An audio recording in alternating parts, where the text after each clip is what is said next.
STA TV, media syiar Islam. Bismillahirrahmanirrahim. Assalamualaikum warahmatullahi wabarakatuh. Alhamdulillah wassalatu wassalamu ala Rasulillah wa ala alihi wa sahbihi wa sallama tasliman katsira. Amma ba'd. Falhamdulillah, puji dan syukur selalu dan senantiasa kita panjatkan kehadirat Allah Jalla wa Ala yang telah berfirman, wa in ta'uddu ni'matallahi la tuhsuha innal insana ladzalumun kaffar. Dan kalaulah kalian menghitung-hitung akan nikmat Allah atas kalian, la tuhsuha, niscaya kalian tidak akan mampu menghitungnya. Innal insana ladzalumun kaffar, sesungguhnya manusia itu pelaku kezaliman dan kekufuran. Salawat dan salam juga tentunya tak lupa kita sanjung sajikan kepada Nabi besar kita, syafi'una wa khaliluna wa habibuna, keluarga dan para sahabat beliau serta yang mengikuti mereka dengan kebaikan hingga hari kiamat, yang telah bersabda, may yuridillahu bihi khairan yufaqihu fid din. Barang siapa yang Allah inginkan kebaikan baginya, maka Allah akan fahamkan ia tentang agamanya. Ikhwanil kiram wa akhwati al-karimat, ahlan wa sahlan wa marhaban bikum yang ana cintai dan hormati, rahimani Allah wa iyyakum wa baraka fikum. Alhamdulillah, di pagi yang cerah ini kita dapat bertemu dan berkumpul kembali di majelis kajian Kitab Tauhid yang insyaallah taala pada pagi hari ini kita akan membahas bab yang ke-21. Maka sekali lagi seyogyanya kita bersyukur kepada Allah Jalla wa Ala atas berbagai nikmatnya kepada kita, dan terkhusus nikmat Islam dan nikmat as-sunnah serta nikmat ilmu agama. Dan merupakan nikmat yang sangat besar juga setelah itu semuanya adalah, dan karenanya kita dapat bertemu saat ini adalah nikmat keamanan dan kesehatan serta tercukupinya kebutuhan pokok kita. Oleh karenanya di dalam sebuah hadis yang sahih, Nabi kita sallallahu alaihi wasallam bersabda, man asbaha aminan fi sirbih mu'afan fi jasadih wa indahu quti yaumih faka'annama hizat lahu dunya bihadafiriha. Barang siapa yang memasuki waktu pagi aminan fi sirbih, dalam keadaan dia merasa aman pada dirinya, tidak dalam keadaan takut-takutan, khawatir dibunuh, ditangkap, dirampok, mu'afan fi jasadi, dan sehat anggota tubuhnya, wa indahu quti yaumih, dan dia hanya memiliki makanan pokok yang mencukupkan harinya itu saja, faka'annama hizat lahu dunya bihadafiriha, maka seolah ia telah diberikan dunia beserta isinya. Baik ikhwanil kiram wa akhwati al-karimat, rahimani Allah wa iyyakum wa baraka fikum. Kita akan membahas bab yang ke-21 dalam kitab Matan Tauhid. Sebagaimana biasanya di setiap Kamis jika tidak ada uzur, di waktu jam atau pukul 10:30 waktu kota Banda Aceh, kita mengkaji kitab ini di ruang dengar kita ini. Baik, berikut ini kata penulis, babu ma jaa fi himayatil Mustafa sallallahu alaihi wasallam janabat tauhid wa saddihi kulla tariqin yusilu ila syirk. Bab tentang bagaimana semangat perjuangan dan perhatiannya Nabi kita sallallahu alaihi wasallam terhadap sisi-sisi atau nilai-nilai tauhid, dan bagaimana beliau menutup seluruh jalan atau pintu yang dapat menjerumuskan manusia ke dalam syirik, meskipun pintu itu bukan sebuah kesyirikan. Seandainya itu pintu bukan sebuah ritual syirik, tetapi apabila dibuka berpotensi atau akan menjatuhkan manusia ke dalam syirik, maka Nabi SAW menutupnya sebelum itu pintu terbuka. Nah, ini sebagai bentuk kasih sayang serta perhatian beliau kepada umatnya. Allah Jalla wa'ala berfirman di dalam surat At-Taubah ayat 128 dan 129. Laqad ja'akum rasulun min anfusikum azizun 'alaihi ma 'anittum harisun 'alaikum bil mu'minina raufur rahim. Sungguh telah datang kepada kalian seorang rasul dari diri-diri kalian yang sifatnya azizun 'alaihi ma 'anittum. Dia merasa berat jika ada sesuatu yang memberatkan kalian. Jarang ada orang yang seperti ini. Ya, biasanya orang itu bisa tertawa dengan kita di saat kita tertawa. Tapi jarang ada orang yang mau ikut menangis di saat kita sedang menangis. Berbeda dengan Nabi kita sallallahu alaihi wasallam. Bahkan beliau ya pernah histeris mengingat umatnya yang belum pernah bertemu dengan beliau. Ikhwani, ikhwani, saudaraku, saudaraku. Sehingga sebagian para sahabat ada yang berkata, ya Rasulullah, alasna ikhwanak? Bukankah kami ini adalah saudara-saudaramu? Nabi mengatakan, iya, bahkan kalian adalah para sahabatku. Tetapi yang aku maksud dengan saudara-saudaraku adalah mereka yang datang setelah kalian tidak bertemu denganku, tidak melihat aku. Tetapi mereka mau beriman kepadaku. Azizun 'alaihi ma 'anittum, harisun 'alaikum bil mu'minin. Dia sangat haris, memiliki semangat yang luar biasa dalam menuntun umatnya kepada syurga Allah dan menyelamatkan mereka dari neraka Allah Jalla wa'ala. Sampai-sampai Allah Jalla wa'ala mengatakan, wa ma aktsarun nasi bimu'minin walau harasta 'alaihim wa ma aktsarun nasi walau harasta 'alaihim bil mu'minin. Seandainya engkau bersemangat, maka semua manusia tidak akan mungkin beriman. Karena semangatnya Nabi kita sallallahu alaihi wasallam.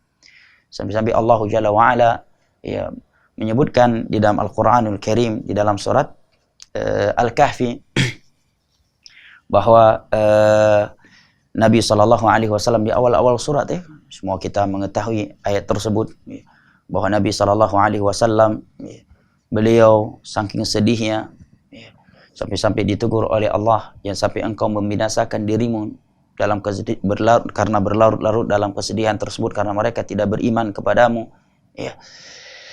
Kemudian juga di dalam hadis lain yang diriwayatkan oleh Imam Muslim dari Jabir bin Abdullah radhiyallahu anhuma, Rasulullah sallallahu alaihi wasallam bersabda, inna mathali wa mathalukum kamathali rajulin awqada nara faja'ala al-janadib wal farash yaqa'na fiha wa huwa yadhubbuhunna anha wa ana akhidhun bihujazikum wa antum tuflituna min yadai. Perumpamaan aku dan kalian itu seperti seorang laki-laki yang menghidupkan api di malam hari. Tatkala api yang ia hidupkan itu telah menyala, kemudian datanglah hewan-hewan kecil seperti belalang dan semisal dengannya mendekati api itu. Dia berusaha sekuat tenaga menjauhkan belalang-belalang itu dari api yang sedang menyala-nyala itu. Demikianlah aku dengan kalian. Ana akhidhu bihujazikum. Aku pegang erat-erat pinggang kalian. Sebuah perumpamaannya, karena pegangan yang paling kuat adalah di pinggang. Tetapi kalian sendiri yang melepaskan kedua tanganku itu dari pinggang kalian. Di dalam riwayat Imam Muslim dari Abdullah bin Amr bin As radhiyallahu anhuma, Nabi mengatakan, "Ma min nabiyyin yub'atsu qabli illa kana haqqan 'alaihi an yadulla ummatahu ala khairi ya'lamuhu lahum wa an yundhirhum min syarrin ya'lamuhu lahum." Setiap nabi yang diutus oleh Allah berkewajiban menuntun umatnya kepada setiap kebaikan yang telah ia ketahui dan memperingatkan mereka dari setiap kejelekan yang telah ia ketahui. Oleh karenanya di dalam sebuah hadis yang diriwayatkan oleh Imam Al-Bukhari dari Abu Hurairah radhiyallahu an, Rasulullah sallallahu alaihi wasallam bersabda, kullu ummati dakhala al-jannah illa man aba, qalu wa man ya'ba ya Rasulullah, qala man ata'ani dakhala al-jannah wa man 'asani faqad aba. Seluruh umatku pasti masuk surga kecuali mereka yang enggan. Siapakah yang enggan masuk surga dari umatmu wahai Rasulullah? Tanya para sahabatnya. Barang siapa yang taat kepadaku, maka dia pasti masuk surga. Dan barang siapa yang bermaksiat kepadaku, maka dialah orang yang telah enggan. Jawabnya Nabi SAW. Kenapa? Karena semua kebaikan yang dapat menuntun manusia ini ke surga Allah itu telah Nabi beritahukan. Dan semua kejelekan yang Nabi SAW ketahui itu dapat menjerumuskan umatnya ke dalam neraka Allah, Nabi telah peringatkan. Dan terkhusus perkara yang sangat penting, yang sangat fundamental dalam agama ini, masalah tauhid dan syirik. Raufun rahim, dia penyayang, sangat lembut hatinya terhadap kaum mukminin. فَإِنْ تَوَلَّوْا فَقُلْ حَسْبِيَ اللَّهُ لَا إِلَهَ إِلَّا هُوَ عَلَيْهِ تَوَكَّلْتُ وَهُوَ رَبُّ الْعَرْشِ الْعَظِيمِ. Seandainya mereka berpaling dari dakwahmu, engkau telah berusaha menuntun mereka ke surga Allah, dan engkau telah memperingatkan mereka dari jalan-jalan yang dapat menjerumuskan mereka ke dalam neraka Allah, tetapi mereka tetap berpaling, maka katakan hasbi Allah. Ini prinsip yang harus dimiliki oleh setiap dai. Hasbi Allah, cukuplah aku. Karena kapan seorang dai itu bergantungan kepada umatnya, para madu'unya, apakah kepada orang-orang kaya dan yang lainnya, maka dakwahnya akan mengalami berbagai keganjalan dan dia akan tergantung-gantung dengan mereka. Dan Nabi bersabda, man ta'allaqa bi syai'in wukila ilaih. Barang siapa yang bergantungan dengan sesuatu, maka dia akan diserahkan kepadanya. Kalau dia bergantungan dengan Allah, maka dia diserahkan oleh Allah kepada dirinya yang maha kaya, yang maha kuat, yang innama amruhu idza arada syai'an an yaqula lahu kun fayakun. Tapi kalau dia bergantungan dengan makhluk, maka dia telah bergantungan dengan makhluk dengan berbagai kelemahannya. Wa khuliqal insanu dha'ifa. Tawakal itu hanya kepada Allah aku bertawakal, menyerahkan segala urusanku dengan hati yang jujur hanya kepadanya dan dengan melakukan sebab-sebab yang tidak terlarang. Baik. Wa huwa rabbul arsyil azim, dan ia adalah Rabb, pemilik pencipta arsy yang maha agung. Baik, ayat ini disebut oleh penulis di awal bab sebelum beliau menyebutkan beberapa hadis Nabi yang menjelaskan kepada kita betapa Nabi SAW menjaga nilai-nilai tauhid dan menutup pintu-pintu kesyirikan. Terlebih dahulu beliau menyebut ayat ini untuk menjelaskan kepada kita sifat Nabi kita secara umum, bahwa Nabi kita SAW memiliki semangat, bahkan beliau sudah berada di puncak kesempurnaan, di puncak semangat dalam menuntun umatnya menuju syurga Allah dan menjauhkan mereka dari neraka Allah Jalla wa'ala. Dan telah kita simak juga beberapa dalil lainnya yang ana sebutkan di atas tadi yang menunjukkan betapa Nabi kita SAW berjuang, berkorban, bersemangat menuntun umatnya menuju syurga Allah Jalla wa'ala dan memperingatkan mereka dari setiap jalan yang dapat menyeretkan mereka ke dalam neraka Allah. Sehingga tidaklah beliau wafat kecuali setiap kebaikan yang dapat menyampaikan umatnya kepada syurga Allah telah beliau sampaikan, dan tidaklah ada satu kejelekan yang dapat menjerumuskan mereka ke dalam neraka Allah kecuali telah beliau peringatkan. Dan terkhusus permasalahan tauhid dan syirik. Mari kita simak dua hadis yang disebutkan oleh penulis berikut ini. Qala an Abi Hurairah radhiyallahu anhu, dari Abu Hurairah radhiyallahu anhu, beliau mengatakan qala Rasulullah sallallahu alaihi wasallam, Rasulullah sallallahu alaihi wasallam pernah bersabda, la taj'alu buyutakum qubura wa la taj'alu qabri 'ida wa sallu alayya fa inna salatakum tablughuni haitsu kuntum. Rasulullah sallallahu alaihi wasallam bersabda, jangan kalian jadikan rumah-rumah kalian sebagai kuburan. Tiada bacaan Al-Qur'an di dalamnya seperti al-kuburan yang merupakan tempat yang kosong dari bacaan Al-Quran, dari salat, dari zikir.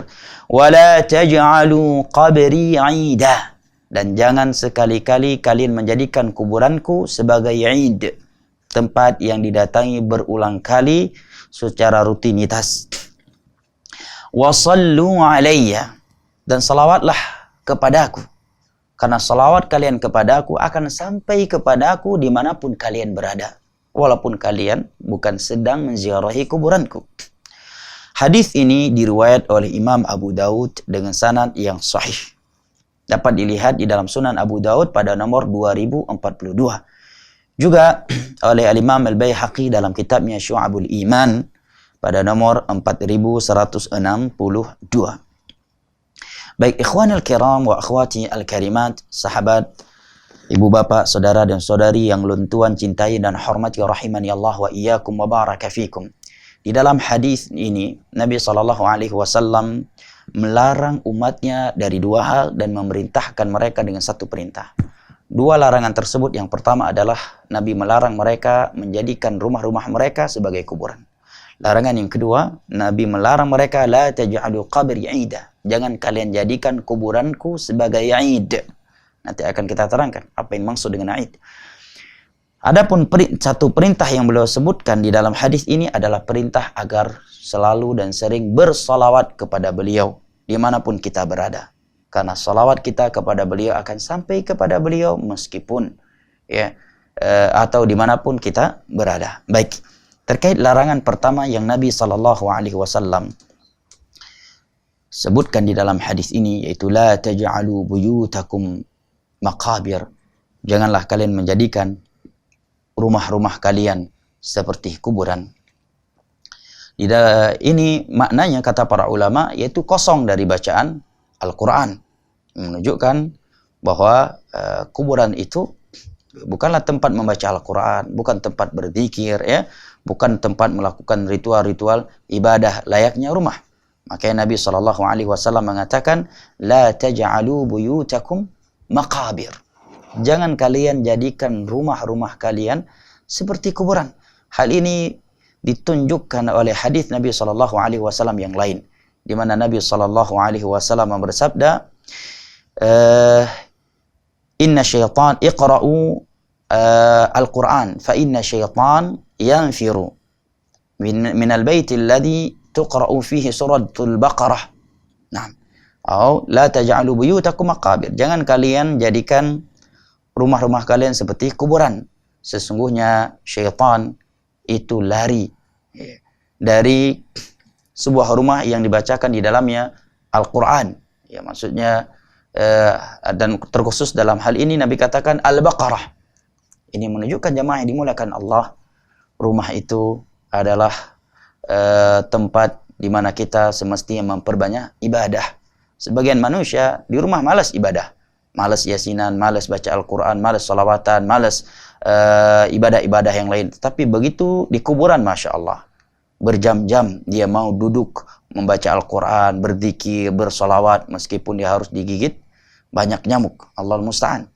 Hadis ini menjelaskan kepada kita bahwa kuburan bukanlah tempat membaca Al-Quran, bukan tempat melakukan ritual-ritual ibadah yang biasa dilakukan oleh seorang muslim ketika dia di rumah. Oleh karenanya Nabi SAW mengatakan la taj'alu buyutakum maqabir.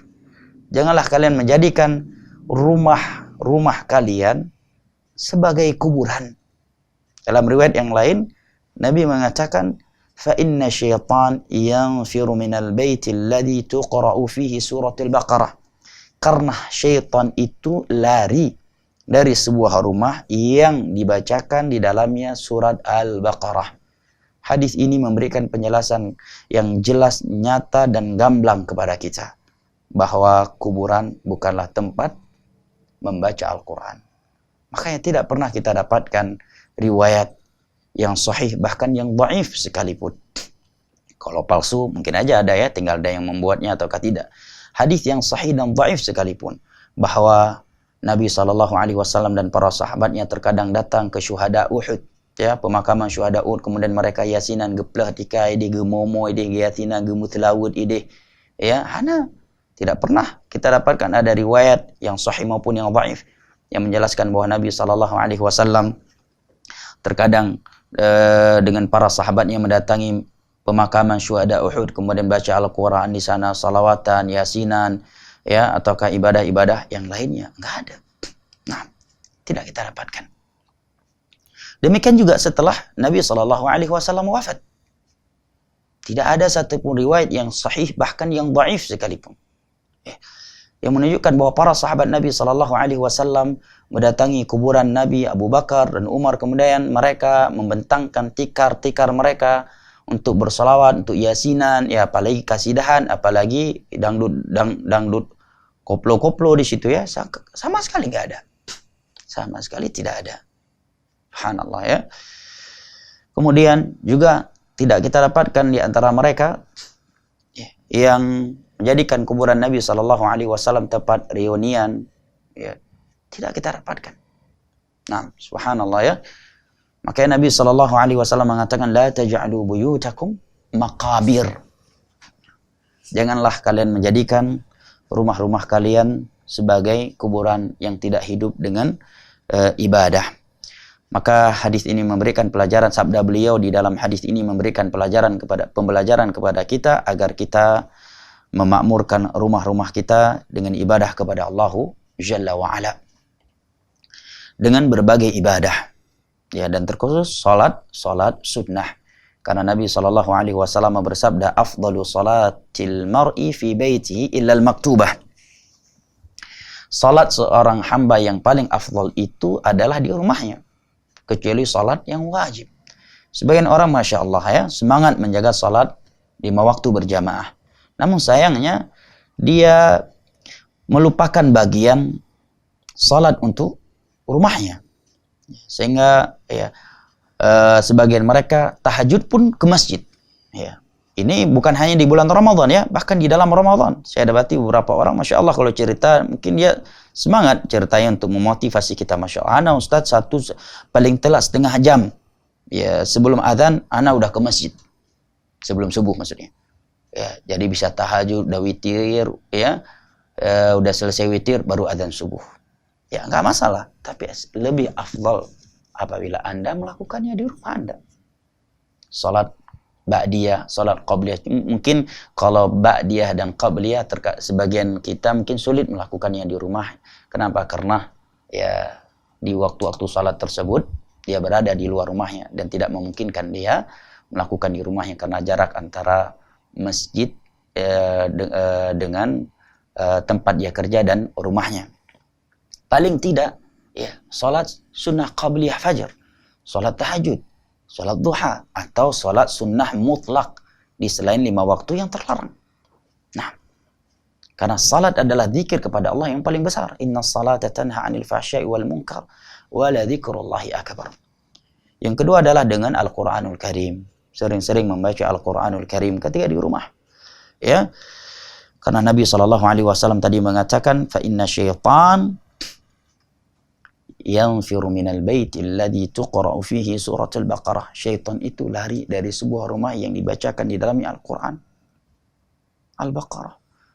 Tapi sayangnya sekarang sebagian kaum muslimin justru tidak memakmurkan rumah mereka dengan Al-Quran, tetapi mereka justru memakmurkannya dengan seruling syaitan. Mizmar min mazamir syaitan, nyanyian, musik-musikan, subhanallah. Ya, rumahnya selalu ya hidup musik, dangdut, jazz dan berbagainya musik-musik lainnya. Sedangkan Al-Quran ya mungkin hanya di bulan Ramadan dia membacanya. Bahkan sebagian mereka di bulan Ramadan juga tidak membaca Al-Quran di rumahnya. Dan untuk membaca Al-Quran nggak mesti kita harus duduk dan pakai jubah ya di musola dalam rumah, nggak mesti formal seperti itu. Kita bisa baca Al-Quran, apalagi kalau punya hafalan, kita sambil tidur, sambil duduk, bahkan sambil masak sekalipun kita bisa baca Al-Quran. Di dalam riwayat Al-Imam Al-Bukhari dan Muslim dari ibunda kita Aisyah radhiyallahu anha, Nabi kata beliau, kana Rasulullah sallallahu alaihi wasallam yattaki'u fi hijri fayaqra'u Al-Quran wa ana haid. Dulu Nabi SAW itu seringkali tidur atau berada di dalam pangkuanku, dalam pelukanku, membaca Al-Quran, dan aku haid. Menunjukkan apa? Nggak perlu dalam kondisi yang harus selalu formal, ya. Sambil dia tiduran di pangkuan istrinya, ya, atau sedang duduk santai, sedang tiduran, dia bisa baca Al-Quran dengan hafalannya. Nggak punya hafalan, bisa dengan mushaf yang ada di HP-nya atau mushaf yang ada dalam rumahnya. Tentunya paling afdalnya, tidak diragukan keafdalannya adalah dalam keadaan dia telah berwudu. Nah, barakallahu fik. Ya. La taj'alu buyutakum maqabir. Pelajaran lain yang dapat kita petik dari sabda Nabi SAW ini adalah bahwa kuburan bukanlah tempat membaca Al-Quran, bukan tempat ritual-ritual ibadah, kecuali ibadah-ibadah yang telah datang dalil yang menganjurkannya. Contohnya ketika kita ziarah pemakaman, kita dianjurkan membaca zikir Assalamualaikum ahlad diyar, yaghfirullahu lana wa lakum wa inna insyaallah bikum lahiqun. Juga seandainya seseorang terluput dari sholat jenazah seorang mayat, kemudian mayat tersebut telah dikuburkan dan belum lama, maka diperbolehkan dia melakukan sholat jenazah di kuburan. Kenapa boleh? Karena beberapa alasan. Yang pertama, ada dalilnya dalam Sahih Muslim dari Abu Hurairah radhiyallahu anhu. Nabi mensolati jenazah seorang wanita yang hitam pekat, dahulunya sering menyapu masjid.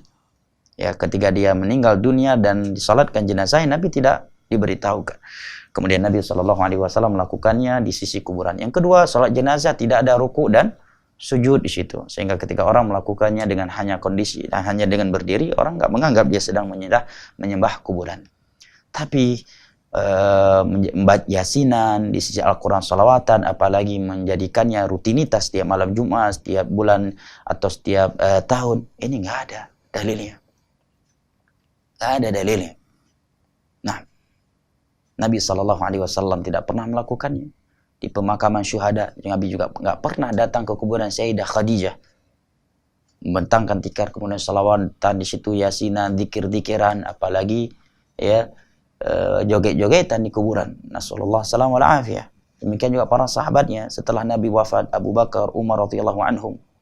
Ya, mereka tidak pernah mendatanginya, kemudian bacakan Al-Quran, salawatan di situ, zikir, salat ghaib atau i'tikaf di situ. Kenapa? Karena mereka tahu itu terlarang dan tidak dibenarkan oleh Nabi sallallahu alaihi wasallam. Nah, baik ikhwan al-kiram wa akhwati al-karimat rahimani Allah wa iyyakum wa baraka fikum. Larangan kedua yang Nabi sallallahu alaihi wasallam sebutkan di dalam hadis ini adalah la taj'alu qabri ida. Janganlah kalian menjadikan kuburanku sebagai id. Ya, id itu definisinya kata Syekh Ibn Utsaimin adalah al-id ismun lima yu'tadu fi'luhu au at-taraddudu ilaih. Sebuah ritual yang dilakukan berulang kali secara rutin, ya, atau suatu tempat yang didatangi berulang kali secara rutin. Nah, didatangi berulang kali atau suatu ritual ya yang dilakukan berulang kali. Itu berarti secara umum ada dua. Yang pertama makani, yang kedua zamani. Ya. Tempat berkaitan dengan tempat, mendatangi tempat berulang kali atau melakukan suatu ritual di suatu waktu. Nah, dengan rutin. Itu namanya id. Nah, Nabi SAW di sini mengatakan, janganlah kalian menjadikan kuburanku id. Maka apa maksudnya? Salah satu dari dua makna id di atas, ataukah mencakup dua-duanya? Ya. Kalau yang pertama berarti apa? Melakukan suatu amalan yang dilakukan berulang kali atau secara rutin di tempat tersebut. Ataukah maksudnya ataraddud ilaih, mendatanginya berulang kali. Nah, para ulama mengatakan tidak menutup kemungkinan bahwa yang dimaksud oleh Nabi adalah kedua-duanya. Meskipun sebagian ulama di antara Syekh Utsaimin mengatakan al-zahir ats-tsani. Yang zahir dari hadis ya, yang dimaksud dengan janganlah kalian jadikan kuburanku sebagai id adalah yang kedua. Maksudnya apa? La tataraddadu ala qabri wa ta'tadu dzalik. Jangan kalian mendatangi kuburanku berulang kali dan menjadikannya sebagai kebiasaan rutinitas kalian. Sawa'un qayyaduhu bisanah am bisyahr aw bil usmu. Baik dia merutinkannya ya per tahun, per bulan ataukah per minggu. Fa innahu sallallahu alaihi wasallam naha an dzalik. Karena Nabi sallallahu alaihi wasallam melarangnya. Wa inna ma yuzaru li sabab. Tetapi kuburan Nabi sallallahu alaihi wasallam diziarahi karena sebab. Kama law qadimal insanu min safar. Seandainya dia penduduk Madinah pulang dari safarnya, kemudian dia pergi ke kuburan Nabi sallallahu alaihi wasallam menziarahinya, atau dia menziarahinya untuk mengingat akhirat. Mengingat akhirat. Atau dia sedang datang di Madinah, maka dianjurkan untuk menziarahi kuburan Nabi sallallahu alaihi wasallam. Oleh karenanya dalam kitab-kitab fikih ketika para ulama membahas tentang haji dan umrah, tidak ada satupun di antara mereka yang menyebutkan bahwa di antara sunnah haji dan umrah adalah menziarahi kuburan Nabi sallallahu alaihi wasallam. Ya, secara terpisah begitu enggak ada. Apalagi menjadikannya sebagai kewajiban haji dan umrah. Tetapi disunnahkan bagi siapa saja yang mendatangi Madinah untuk menziarahi kuburan Nabi, Baqi, Syuhada, Uhud. Adapun dari saat dia keluar dari rumahnya sudah berniat khusus untuk menziarahi kuburan Nabi, ini dilarang oleh Nabi Shallallahu Alaihi Wasallam. Nah, ya, oleh karenanya para ulama tidak memasukkannya ke dalam sunnah haji dan umrah, tapi mereka mengatakan diziarahi tatkala seseorang datang ke Madinah. Adapun tempat, maka tidak ada satupun tempat yang kita dianjurkan untuk mendatanginya secara khusus kecuali hanya 3 tempat: Masjidil Haram, Masjid Nabawi, dan Masjidil Aqsa. Nabi SAW bersabda, la tushaddur rihal illa ilal masajidi thalathah. Janganlah kalian bersusah payah melakukan perjalanan untuk suatu tempat kecuali Masjidil Haram, Masjid Nabawi, dan Masjidil Aqsa. Nah, makanya tidak pernah disebutkan Nabi khusus ya pergi ke Mekah, ya, berjalan yang payah, ya, bersusah payah khusus untuk menziarahi kuburan Sayyidah Aisyah. Enggak. Nah, tapi kalau sambilan silahkan. Nah, berbeda dengan Masjidil Haram, Masjid Nabawi, dan Masjid Aqsa. Apalagi kuburan ya, yang bukan kuburan Nabi, kuburan para sahabat, bukan kuburan tabi'in, ya. Ya, adanya di luar tanah Mekah dan Madinah, ya. Seperti yang dilakukan oleh sebagian orang, menjadikan rutinitas setiap mau menjelang Ramadan atau tahun politik, ya, setiap mau naik presiden, mau naik bupati, gubernur, ya, khusus mendatangi kuburan, ya, seorang yang dianggap wali dan sebagainya. Nasallallahu salamul afiyah. Kemudian di sini Syekh Utsaimin mengatakan, wa ma yaf'aluhu ba'dun nasi fil Madinah kullama shalla al-fajr dhahaba ila qabri an-nabi sallallahu alaihi wasallam min ajli as-salam alaihi fayatadu hadha كل فجر يظنون أن هذا مثل زيارته في حياته فهذا من الجهل. Ini perlu diperhatikan, terkhusus bagi para pengusaha travel umrah, ya, dan haji, dan juga para pembimbing jamaah haji dan umrah. Perhatikan ini, kata Syekh Utsaimin, adapun yang dilakukan oleh sebagian manusia di kota Nabi Shallallahu Alaihi Wasallam, setiap kali dia selesai melakukan sholat subuh, pergi ke kuburan Nabi untuk memberikan salam kepadanya, dan dia jadikan itu sebagai kebiasaan setiap selesai sholat subuh. Dia menganggap bahwa itu seperti menziarahi Nabi SAW yang masih hidup. Maka ini dari kejahilan. Wa ma'alimu annahum idza sallamu alaihi fi ayyi makan fa inna taslimahum yablughuh. Mereka enggak tahu bahwa apabila mereka memberikan salam, apalagi salawat, ya, kepada Nabi Shallallahu Alaihi Wasallam dimanapun mereka berada, salam mereka itu akan sampai kepada Nabi Shallallahu Alaihi Wasallam. Ikhwan al-kiram wa akhwati al-karimat, rahimani Allah wa iyyakum wa baraka fikum. Ini larangan yang pertama dari Nabi kita Shallallahu Alaihi Wasallam di dalam hadis ini, dan larangan yang kedua yaitu larangan Nabi Shallallahu Alaihi Wasallam kepada mereka menjadikan kuburan beliau sebagai Eid. Nah, ikhwan al-kiram wa akhwati al-karimat, rahimani Allah wa iyyakum wa baraka fikum. Nabi sallallahu alaihi wasallam melarang perbuatan ini bukan sebagai bentuk Nabi melarang mereka untuk mencintai beliau atau mencintai orang-orang saleh, tetapi dikhawatirkan akan menjerumuskan mereka ke dalam kesyirikan. Ketika mereka datang berulang kali, ya, secara rutin, apalagi melakukan ritual-ritual tertentu yang tidak ada sunnahnya di situ, amat dikhawatirkan mereka akan jatuh ke dalam syirik, baik syirik besar maupun syirik kecil. Syirik kecil contohnya dengan anggapan kalau berdoa di sisi kuburan tersebut doanya akan lebih dikabulkan. Kalau dia beribadah kepada Allah di kuburan tersebut, apakah Nabi, para sahabatnya, atau orang-orang saleh yang lainnya, ibadahnya itu akan lebih berkah, akan lebih banyak pahalanya. Ini adalah syirik kecil, karena telah menjadikannya sebagai sebab kebaikan, dan itu bukan sebagai sebab kebaikan. Ya ja'alu syai' sababan wa laysa sababan minasyirkil asghar, menjadikan sesuatu sebagai sebab kebaikan atau kejelekan, dan itu bukanlah sebab secara syar'i dan secara takdir kauni, adalah syirik kecil dan berpotensi jatuh ke dalam syirik besar. Ya. Apa syirik besar? Dia meminta kepada wali tersebut, ya, tolong, ya, mudahkan rezeki anak, tolong turunkan hujan, tolong mudahkan jodoh anak, atau dengan menitipkan ibadahnya, hajatnya kepada Allah. Wahai wali fulan, tolong mintakan kepada Allah untuk saya ini. Tolong sampaikan hajat saya ini kepada Allah, tolong sampaikan ibadahku ini kepada Allah. Inilah syiriknya Abu Lahab CS. Abu Jahal the Gang di masa itu. Yang Allah sebutkan di dalam banyak ayat dari Al-Quran, di antara ayat ketiga dalam surat Az-Zumar. Ketika Nabi menegur mereka, mereka beralasan, ma na'buduhum illa liyuqarribuna ilallahi zulfa. Kami tidak mengibadahi mereka, kami nggak minta sama mereka, kami nggak rukuk dan sujud untuk mereka. Kami hanya menjadikan mereka sebagai perantara yang mendekatkan kami dengan Allah. Karena kami ini terlalu banyak dosanya, dan mereka adalah wali-wali Allah, kami titipkan pesan kami kepada Allah melalui mereka, ibadah kami kepada Allah melalui mereka. Mereka sekedar kami jadikan perantara. Inna Allah la yahdi. Kemudian Allah Jalla wa'ala dalam surat Az-Zumar tersebut mengatakan, ma na'budu illa liqarribuna ilallahi zulfa. Mereka beralasan kami tidak menyembah mereka kecuali agar mereka mendekatkan diri kami kepada Allah Jalla wa'ala.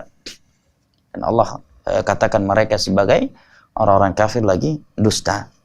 Baik ikhwan al-karam wa akhwati al-karimat, rahimani Allah wa iyyakum wa baraka fikum. Perintah yang kedua di dalam hadis ini, atau perintah Nabi SAW dalam hadis ini kepada umatnya adalah agar mereka bersalawat kepada beliau dimanapun mereka berada. Wassallu alayya fa inna salatakum tablughuni haitsu kuntum. Bersalawatlah kalian kepadaku dimanapun kalian berada, karena salawat kalian akan sampai kepadaku dimanapun kalian berada. Ya, bersalawat kepada Nabi secara umum ya, itu ada dua. Salawat kepada Nabi secara mutlak dan secara khusus. Ya. Dan di antara ulama yang paling bagus dan detail membahas masalah ini adalah Al-Imam Ibn Qayyim dalam kitabnya Syifaul Alil. Ya. Ini yang pembagiannya secara umum. Salawat secara mutlak, yang kedua salawat secara muqayyad khusus. Ya, mutlak ini ada dua. Ini saya bagikan untuk mudah dipahami. Salawat kepada Nabi secara mutlak ada dua. Yang pertama dari sisi waktu. Yang kedua dari sisi konteksnya. Dari sisi waktu adalah kita dianjurkan kapanpun ya, dan dimanapun untuk memperbanyak salawat kepada Nabi SAW. Ada waktu-waktu secara umum tanpa dibatasi, kapanpun dan dimanapun. Dan telah datang waktu-waktu khusus di mana Nabi menganjurkan secara khusus untuk kita memperbanyak salawat kepada beliau saat itu. Di antaranya adalah malam dan siang Jumat. Nah, yang kedua secara konteks, anjuran bersalawat kepada Nabi secara umum. Ya, tanpa Nabi sebutkan konteksnya. Nabi menganjurkan kita bersalawat kepadanya di hari Jumat secara khusus dan secara umum di waktu atau yang lainnya. Maka silakan bersalawat kepada Nabi ya, dan paling afdal setiap kali kita bersalawat kepada Nabi itu kita iringi dengan salam. Karena Allah Jalla wa Ala berfirman, ya ayyuhalladzina amanu sallu alaihi wasallimu taslima. Wahai orang-orang yang beriman, bersalawatlah kalian kepada Nabi dan bersalamlah kalian. Oleh karenanya sebagian para ulama menyebutkan faedah ketika kita bersalawat kepada Nabi dengan salawat Ibrahimiyah setelah takbir yang kedua dalam salat jenazah, agar kita menambahkan wasallim alaihi taslima. Karena di antara adab dalam bersalawat kepada Nabi adalah bersalam untuk beliau. Dan itu tidak ada ketika kita melakukannya setelah takbir kedua dengan salawat Ibrahimiyah. Berbeda dengan tasyahud. Sudah ada salam sebelum kita membaca salawat kepada Nabi SAW. Ya. Assalamualaikum ya Rasulullah. Ini faedah dari Syekh Abdul Muhsin Al-Abbad hafizahullah ta'ala yang Anda dapatkan langsung ketika duduk di majelis beliau. Baik, yang kedua secara khusus secara umum yang kedua adalah dari sisi konteksnya. Nah, maka kita tidak boleh mengkhususkan konteks tertentu untuk salawat kepada Nabi apabila konteks tersebut tidak dikhususkan di waktu tersebut. Nah, yang kedua adalah salawat kepada Nabi SAW secara khusus. Ya, ini juga terbagi menjadi dua, tempat, ya, waktu atau konteksnya. Tempat dan waktu contohnya anjuran ya khusus di siang hari atau di malam hari Jumat. Yang kedua di tasyahud, ya, salat kita ya. Yang kedua dari sisi konteksnya, anjuran bersalawat kepada Nabi dengan konteks yang khusus, maka ini tidak boleh diotak-atik lagi, tidak boleh dirubah-rubah lagi. Contohnya konteks salawat kepada Nabi dalam salat di tasyahud. Dari seluruh konteks yang datang dari beberapa sahabat Nabi SAW, jika saya tidak salah ingat 6 atau 7 ya riwayat, semuanya tidak menyebutkan tambahan kata sayyidina. Nah, kalau di luar salat silakan kita mengatakan Allahumma shalli ala sayyidina wa syafi'ina wa khalilina wa habibina Muhammad sallallahu alaihi wasallam. Silakan. Allahumma shalli wa sallim ala habibina wa khalilina wa syafi'ina wa nabiyyina wa sayyidina Muhammad wa ala alihi wa sahbihi ajma'in. Silahkan kalau di luar sholat. Tetapi khusus dalam sholat, di tasyahud, itu sudah ada konteks khusus. Semua riwayat tidak ada yang menyebutkan ada kalimat sayyidina. Maka tidak boleh kita otak-atik. Ya, tidak boleh kita otak-atik. Kenapa? Karena konteks sholawat kepada Nabi di situ telah datang dengan konteks yang khusus. Sebagaimana konteks doa-doa di dalam sholat yang lainnya tidak boleh kita rubah-rubah. Ya kan? Tidak boleh kita rubah-rubah. Seperti dalam riwayat Al-Imam Al-Bukhari dari Bara' bin Azib radhiyallahu anhu. Ketika Nabi SAW bersabda kepada beliau, "Idza awaita ila firasyika fatawadda wudhu'aka lis-shalah."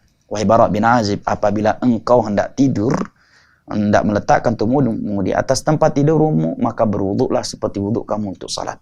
Dan bacakan olehmu, Allahumma aslamtu nafsi ilaika wajjahtu wajhi ilaika wa fawwadtu amri ilaika walja'tu dhahri ilaika amantu bi kitabilladzi anzalt wa nabiyyika alladzi arsalt fa innaka in mitta tilka al-laila mitta 'ala al-fitrah. Nah, ketika Bara' bin Azib mendapatkan doa ini, maka beliau mengubah. Waktu itu masih di depan Nabi.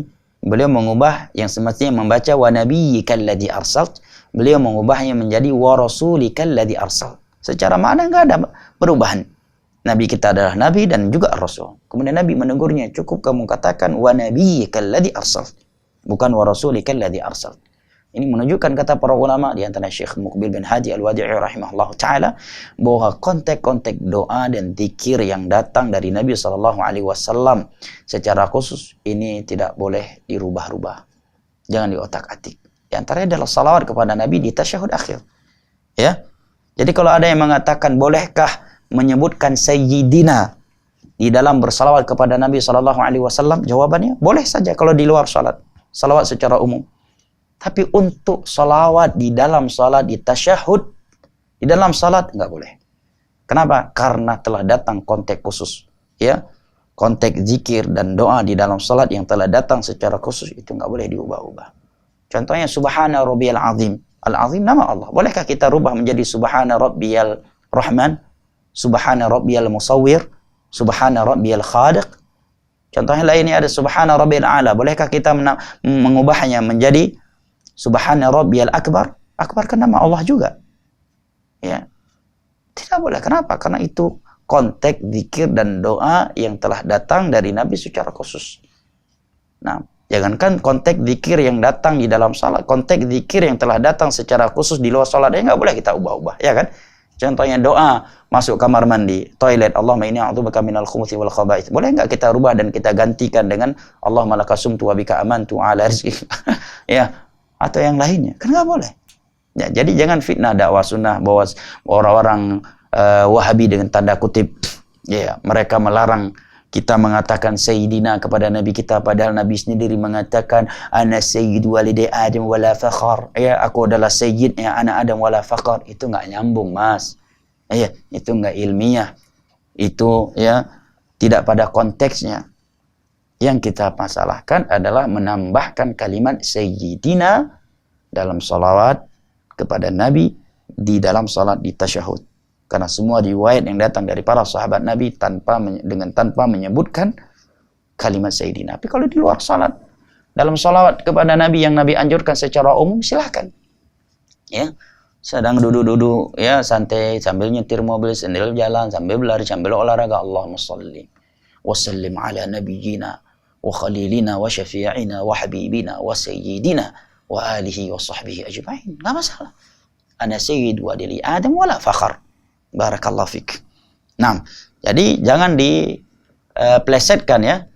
Ketika kita berkata jangan menambahkan kalimat sayyidina ketika bersalawat kepada Nabi di tasyahud dalam salat, jangan dipleset kemudian dikatakan mereka enggak menganggap Nabi kita sebagai sayyidina. Ini namanya fitnah. Ini namanya fitnah. Nah, Allahul musta'an. Kemudian Nabi SAW mengatakan fa inna salatakum tablughuni haitsu kuntum. Salawat kepada kalian akan sampai kepadaku dimanapun kalian berada. Nah, kalau ada yang bertanya, kok bisa salawat kita kepada Nabi bisa sampai pada beliau di sana? Apakah beliau mendengarnya? Ini adalah perkara gaib. Kata para ulama, ini adalah perkara gaib. Nabi mengabarkannya demikian, maka kewajiban kita mengimani dan membenarkannya. Meskipun datang sebuah riwayat dari Nabi SAW yang berbunyi, Anna lillahi malaikatan siyahin fil ardi yuballighuni min ummati salam. Allah memiliki malaikat-malaikat yang tugas mereka berkeliling di atas permukaan bumi. Mereka lah yang menyampaikan kepadaku salam dari umatku. Ya, hadis ini diriwayat oleh Imam Ahmad dari Abdullah bin Mas'ud radhiyallahu anhu, dan Al-Imam Ibnu Qayyim dalam kitabnya Jala'ul Afham mensahihkan hadis ini. Dan mohon maaf, tadi adalah kitab yang paling bagus menjelaskan tentang fikih salawat kepada Nabi yang ditulis oleh Imam Ibnu Qayyim, namanya adalah Jala'ul Afham. Barakallahu fikum. Baik ikhwanil kiram wa akhwati al-karimat rahimani Allah wa iyyakum wa baraka fikum. Hadis berikutnya di dalam bab ini, kata beliau, Naam, ya.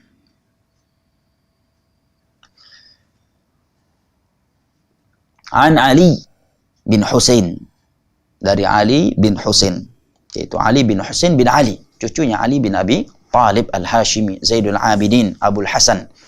Ya, kata Imam Zuhri, ma ra'aitu Quraisyian afdhala min. Aku belum pernah melihat seorang Quraisy yang lebih utama dari beliau, karena Zuhri hidup di masa tabi'in. Ya.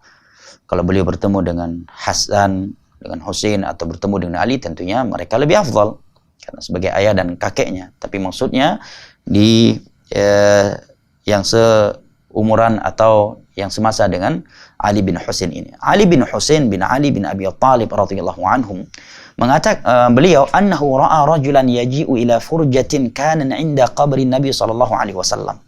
Beliau pernah melihat seorang laki-laki yang suka mendatangi lubang yang ada di sisi kuburan Nabi sallallahu alaihi wasallam. Jadi di saat itu beliau pernah melihat seorang laki-laki yang mendatangi furjah, ya, lubang, ya, tempat yang terbuka di sisi kuburan Nabi sallallahu alaihi wasallam. Karena kita tahu ya, pembangunan jemaah dahulu kan dengan tanah, ya. Jadi ada satu lubang di sisi kuburan Nabi sallallahu alaihi wasallam, tembus ke kamarnya Aisyah maksudnya. Fayadkhulu fiha fayad'u. Kemudian orang tersebut masuk ke dalam lubang tersebut, berdoa kepada Allah, bukan kepada Nabi, ya. Dia berdoa kepada Allah, minta kepada Allah, tapi dengan sengaja dia melakukannya di sisi kuburan Nabi. Dia masuk ke dalam lubang yang ada di sisi kuburan Nabi sallallahu alaihi wasallam, bukan ke dalam kuburan Nabi, ya. Kuburan Nabi itu yang tidak berlubang, orang bisa masuk memeluk jasad beliau, bukan itu maksudnya. Maksudnya lubang yang bisa tembus ke kamarnya Aisyah radhiyallahu anha yang sudah menjadi tempat kuburan Nabi sallallahu alaihi wasallam setelah beliau wafat dan di masa itu. Fanahahu. Kemudian Ali bin Husain yang merupakan cicitnya Nabi kita sallallahu alaihi wasallam melarang orang ini. Waqal, kemudian berkata kepadanya, kepada pelaku perbuatan ini, ala uhaditsuka haditsan sami'tuhu min abi an jaddi. Maukah kamu aku beritahukan satu hadis yang telah aku dengar langsung dari ayahku, siapa? Husain. Dari kakek itu, siapa? Ali bin Abi Talib, dari Rasulullah sallallahu alaihi wasallam. Ini pesan, ya, Nabi sallallahu alaihi wasallam kepada anak cucunya. Barang siapa yang mengaku dari Ahlul Bait, simaklah wasiat Nabi kita sallallahu alaihi wasallam yang berikut ini. Dan kita secara umum sebagai umat Nabi sallallahu alaihi wasallam yang mencintai beliau, Nabi mengatakan, la tattakhidhu qabri 'idan wala buyutakum qubura wa sallu alayya fa inna taslimakum yablughuni haitsu kuntum. Janganlah kalian menjadikan kuburanku sebagai id. Janganlah kalian menjadikan rumah-rumah kalian sebagai kuburan, dan salawatlah kalian kepadaku dimanapun kalian berada, karena salam dan salawat kalian kepadaku akan sampai kepadaku dimanapun kalian berada. Hadis ini bisa dilihat dalam kitab Al-Muqtadhah, Dhiya al-Maqdisi dan Abu Ya'la dalam musnadnya, juga dalam musnad Ibnu Abi Syaibah pada nomor 7542. Hadis ini disampaikan oleh Syekh Muhammad bin Abdul Wahhab di sini setelah beliau menyampaikan kepada kita hadis Abu Hurairah di atas yang menyebutkan sabda Nabi, jangan kalian jadikan kuburanku sebagai id. Beliau sebutkan di sini untuk menjelaskan kepada kita bahwa mereka para salaf, para sahabat Nabi, para tabi'in dan khusus keluarganya Nabi SAW memahami bahwa perbuatan yang seperti ini adalah bentuk menjadikan kuburan Nabi sebagai id yang Nabi larang. Padahal orang tadi ya nggak doa sama Nabi, nggak minta sama Nabi, tetapi menjadikan kuburan Nabi sebagai tempat dia berdoa kepada Allah. Melihat perbuatan yang tersebut, maka cicit Nabi kita yang bernama Ali bin Husain bin Ali bin Abi Thalib langsung mengatakan kepadanya, maukah aku beritahukan kepadamu sebuah hadis yang telah aku dengarkan langsung dari ayahku, dari kakekku, dari Rasulullah SAW. La tattakhidhu qabri 'ida. Janganlah kalian menjadikan kuburanku sebagai tempat id. Mereka memahami bahwa itu salah satu bentuk menjadikannya sebagai id yang Nabi larang. Lalu bagaimana seandainya mereka belum lihat hari ini orang-orang yang ngaku cinta Nabi, ngaku Ahlul Bait, justru memuja kuburan-kuburan. Ya, anggaplah para wali bukan sekadar menjadikannya tempat berdoa, ya, bahkan rutinitas mereka baca Al-Quran di sana, salawatan di sana, yasinan di sana, renungan di sana. Bahkan lebih buruk dari itu, ada yang berkomunikasi lagi dengan orang-orang yang dianggap wali dalam kuburan tersebut. Wali fulan, jangan lupa kami ya, begini, nanti tahun begini dan sebagainya. La haula wala quwwata illa billah. Kesimpulan dari bab yang ke-21 ini adalah Nabi SAW telah berusaha semaksimal mungkin, sesempurna mungkin dalam menjaga nilai-nilai tauhid dan melarang umatnya dari semua perkara yang bisa menjerumuskan mereka ke dalam syirik. Semua pintu yang bisa menjerumuskan mereka ke dalam syirik itu Nabi SAW tutup rapat-rapat. Seperti masalah kuburan. Nah, walaupun nggak semua orang yang berdoa di sisi kuburan, baca Al-Quran di sisi kuburan langsung kita katakan syirik kan? Kalau memang kebetulan ya membaca di situ, ya nggak mungkin dikatakan syirik. Tetapi sangat besar potensinya, karena kalau nggak ada unsur akidah, nggak mungkin dia mengkhususkan Al-Quran, salawatan, yasinan di tempat kuburan itu. Pasti ada keyakinan gaib di dalam hatinya, ya kan? Apakah dia meyakini bahwa di situ akan lebih diterima ibadahnya, doanya akan lebih dikabulkan, akan lebih berkah, menjadi syirik kecil. Nah, nasallallahu salama wal afiyah.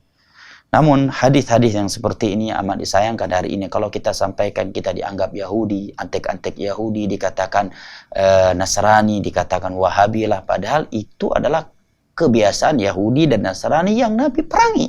Tapi hari ini ketika kita ingatkan, justru kita ini anggap Yahudi dan Nasrani. Padahal sudah kita lewati hadis-hadis Nabi terkait hal ini pada bab-bab sebelumnya. Nabi katakan, la'natullahi 'alal yahudi wan nasara ittakhadhu qubur anbiya'ih masajid. Laknat Allah kepada Yahudi dan Nasrani yang menjadikan kuburan para nabi, orang-orang soleh mereka sebagai tempat-tempat mereka beribadah. Hadis ini riwayat Imam Muslim.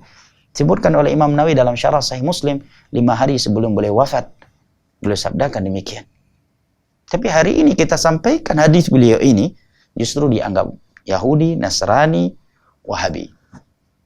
Nasallallahu alaihi wasallam. Mungkin seandainya Ali bin Husain menegur orang yang melakukan ritual ini di kuburan-kuburan hari ini, juga akan dikatakan, oh kamu ini bukan ahlul bait yang ahlus sunnah wal jamaah nih, kamu ahlul bait Wahabi ini. Ya.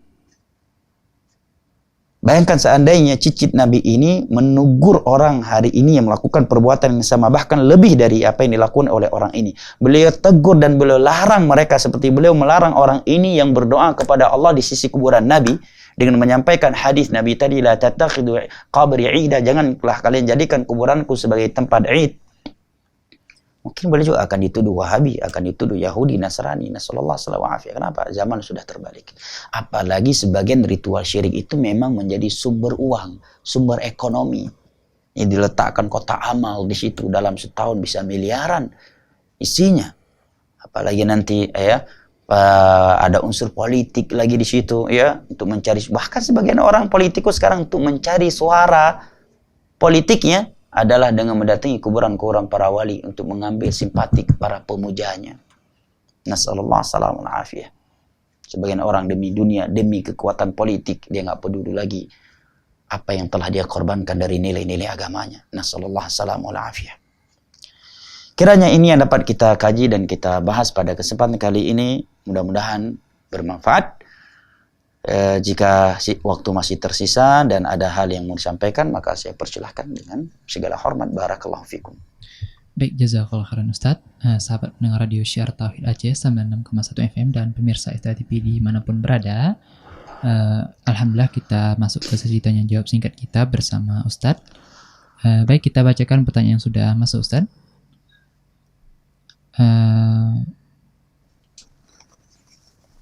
Baik, ada pertanyaan. Assalamualaikum Ustaz. Waalaikumsalam warahmatullahi wabarakatuh. Mungkin ini di luar tema Ustaz ya. Masalah sholat witir.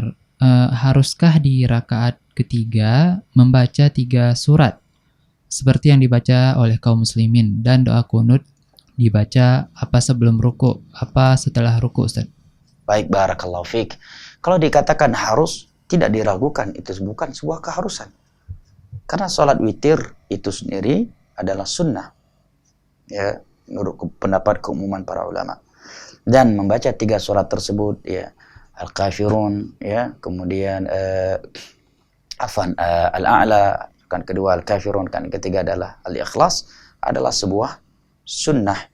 Kalau seorang melakukannya mendapatkan pahala, dan kalau dia meninggalkannya maka tidak bermasalah.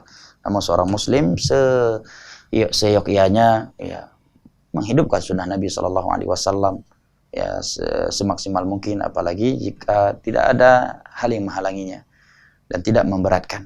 Demikian juga kunut witir, tidak ada dari ulama yang mengatakannya wajib. Bahkan jangankan kunut witir, kunut subuh sekalipun, anggaplah kita ikut pendapat yang mengatakan kunut subuh itu dianjurkan, madhab Syafi'i. Tak ada dari ulama Syafi'i yang mengatakan kunut subuh itu hukumnya wajib, apalagi rukunnya salat subuh. Maka amat disayangkan ada sebagian jamaah salat, kalau imam yang enggak kunut subuh langsung dia faraq, atau dia tetap salat kemudian dia ulangi salatnya. Ini madhab siapa yang dia ikuti? Coba sebutkan mana dari kitab Imam Syafi'i atau ulama-ulama Syafi'i yang terkemuka seperti Imam An-Nawawi, Ibnu Hajar Al-Asqalani, Ar-Rafi'i, ya, Al-Muzani atau Ar-Razi, yang mengatakan kalau lupa kunut subuh maka wajib, bukan ya kalimat wajib, ya, wajib dia ulangi salat subuhnya. Kalau dia bermakmum belakang imam yang tidak kunut, ya, maka dia harus faragh dari salatnya atau dia ulangi salatnya setelah itu. Nggak ada. Nah, baik, fokus lagi kepada yang ditanyakan. Hukumnya itu sunnah, bukan sebuah keharusan. Wallahu a'lam bishawab, wal ilmu indallah. Di sini ditanya juga Ustaz, apakah sebelum ruku atau setelah ruku dibaca? Nah, ahsan. Tempat kunut witir, wallahu a'lam bishawab, datang beberapa athar dalam hal ini, dan yang ana dapatkan dari beberapa penjelasan para ulama, boleh sebelum ruku dan boleh setelah ruku. Ya, luas dalam hal ini, wallahu a'lam bishawab. Baik Ustaz, jazakallahu khairan Ustaz atas jawabannya. Kita masuk ke pertanyaan berikutnya, ada dari Abu Abdurrahman dari Kutaraja. Assalamualaikum Ustaz. Waalaikumsalam warahmatullahi wabarakatuh. Apakah kita dibolehkan berharap syafaat dari anak di hari kiamat dengan kiat memasukkan anak ke pondok tahfidz atau pesantren agar menjadi penghafal Al-Quran dan anak yang soleh Ustaz? Apakah berharap syafaat seperti ini dibolehkan? Nah, tidak dilakukan boleh, karena dan itu tidak merusak nilai-nilai tauhid, karena dia tidak memintanya kepada selain Allah. Makanya kita juga dianjurkan mengharapkan syafaat Nabi SAW, tetapi mengharapkannya kepada Allah Subhanahu Wa Taala. Maka ada doa yang dianjurkan, Allahumma syafi'i fiyya nabiyyak, ya Allah berikanlah syafaat Nabimu untukku.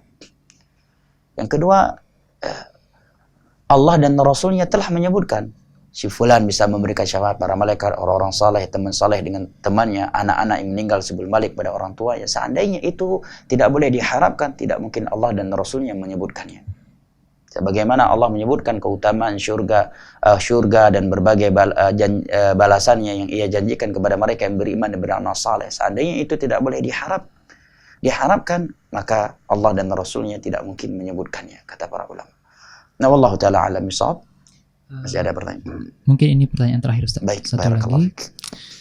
dari hamba Allah. Bismillah, semoga Ustaz sehat selalu dalam lindungan Allah Subhanahu wa taala. Ustaz izin bertanya di luar tema. Apakah amal seseorang di masa lalu bisa terhapus karena maksiatnya? Misalnya dia saat itu berbuat fasik dan jauh dari agama, padahal dulu dia adalah seorang yang taat kepada Allah. Apakah setelah taubat amal kebaikannya yang lalu masih dianggap, Ustaz? Terima kasih. Ahsan, barakallahu fik. Baik, ini ada dua sisi yang perlu kita fokus. Yang pertama, apakah taubat bisa mengembalikan kebaikan-kebaikan dia masa lalu sebelum hijrah. Misalkan dulu dia punya kebaikan, kemudian maksiat, kemudian hijrah lagi, taubat lagi. Apakah taubat ini bisa mengalihkan kebaikan-kebaikan dia yang lalu itu? Kalau menghapuskan kejelekan, ini saya kira keumuman kita memahami ya. Para ulama mengatakan, nah, contohnya Nabi mengatakan orang yang masuk dalam Islam, ya, semua kebaikan yang dia lakukan sebelum hijrah itu dikembalikan, ya, bernilai kembali. Maka Nabi katakan khiyaruhum fil jahiliyati idza faqihu.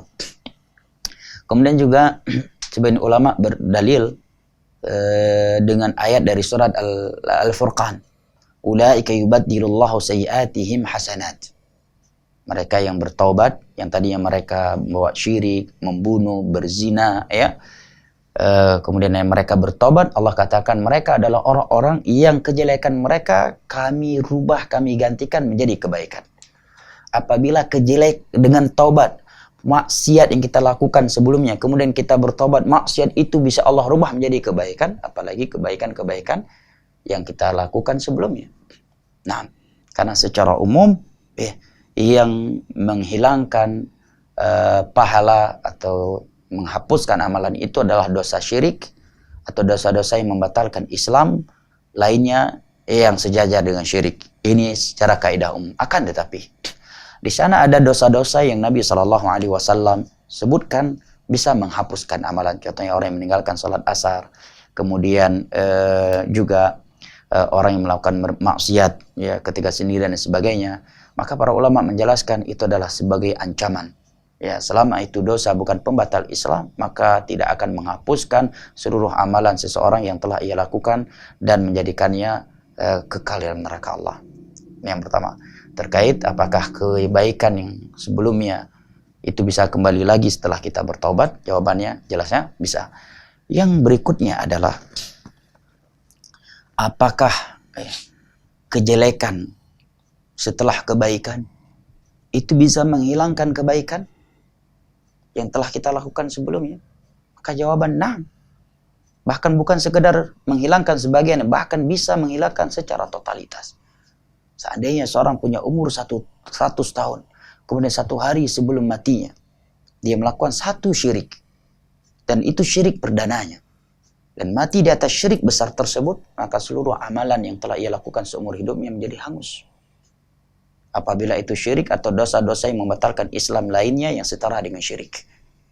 Dalilnya banyak, di antara firman Allah dalam surat Az-Zumar, wa laqad uhiya ilaika wa ilal ladzina min qablika la in asyrakta la yahbatanna 'amaluka wa la takunanna minal khasirin. Sungguh telah diwahyukan kepadamu dan kepada nabi-nabi sebelum engkau, apabila engkau melakukan kesyirikan, maka seluruh amalanmu akan hangus dan kelak engkau akan menjadi orang-orang yang merugi.